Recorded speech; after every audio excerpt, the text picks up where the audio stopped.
Hey, what's up guys? I figured I'd make a video walking through this. I just kind of started a few minutes ago, but long story short, when I did my light bar for my bumper, I also ordered this other one, not knowing if this one is gonna come in time, and now I have an extra 30-inch light bar. So I was like, well, what could I do with that? And I started playing around with this idea of putting it behind the grill. But everybody who puts light bars behind Tundra grills use 40-inch light bars. And this is only a 30. So I looked into like different mounting options that were already made, and it didn't seem like anybody was making any just like plug and play 30-inch because it's smaller than the grill. So I'm kind of just going along making one, and I'll show you where I'm at so far. So far what I've done was I took the light bar and I put it on the brackets that it comes on, and I measured it out so that it was the same exact distance from here to here on each side. And I got it into a position where I liked it. It actually butts up perfectly right next up against this little apron, which I just kind of like mid talking about that realized I didn't measure this distance, but as long as it's butted up against this and the back of it's making contact with this, I think it'll be fine. I don't think that it's going to make that big of a difference, and it's going to be behind the grill, so a 1/16 of an inch difference isn't going to matter.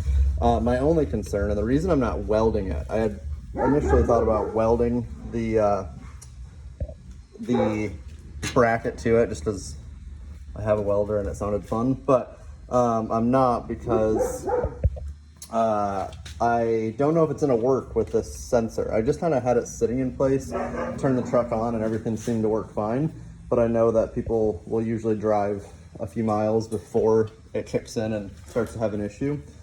But anyways, I drilled a hole. I bored it out to like 7/16, and now I'm getting ready to put these little nuts in for the actual bracket, and then I'll snug up the light bar and see if it fits. So this is easy because you have all of this clearance down under here, so I can drop this and put a nut on it and tighten it down, I think, probably pretty easily.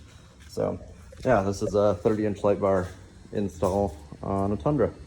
Okay, so unless you hate your hands or you have little baby hands, take this whole garnish off.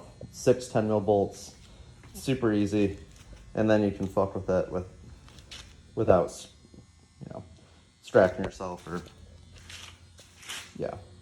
So take the whole thing off, get it bolted on, bolt that guy back on. This back bolt's gonna be a pain in the butt. I'm gonna probably use a ratcheting wrench to get that nut on right there. So once the bar is on, it covers that up. But yeah, take that out.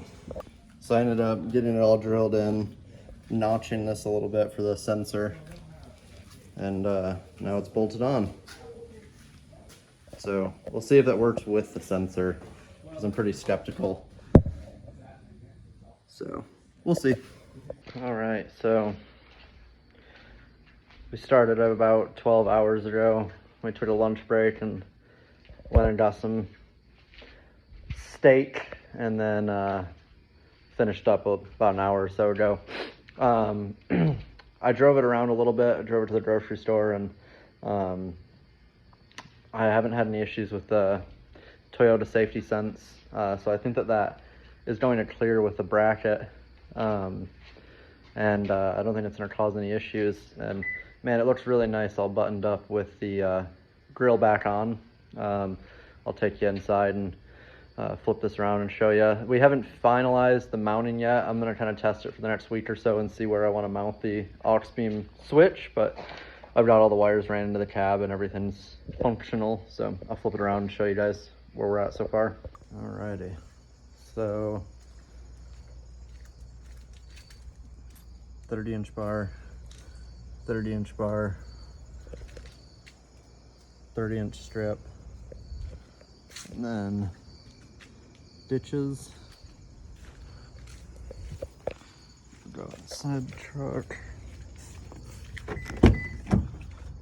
So we got our wires ran down through under there. You're not gonna be able to see.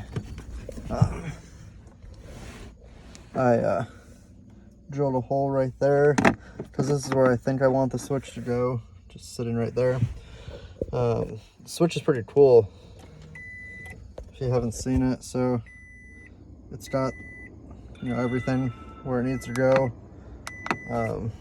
Garage is a mess, but that's with the bumper light and behind the drill light. I've got my ditches on separate lights so I can, or switches, so I can run just the drivers or just the passenger. And then of course I've got the this is the rough country light bar, so it's amber and it's clear. I've got them ran to their own separate switches, so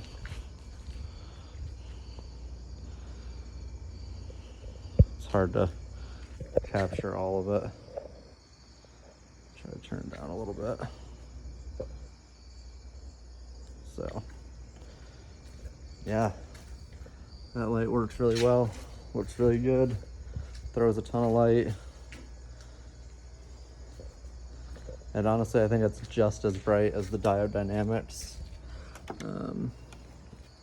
So yeah, I'm pleased with it. Install was super clean.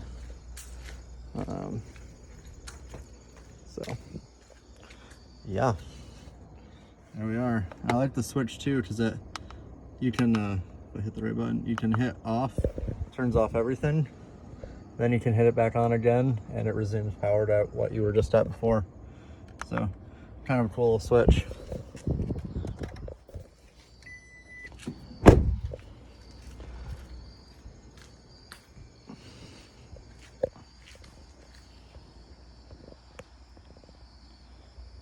So that's it.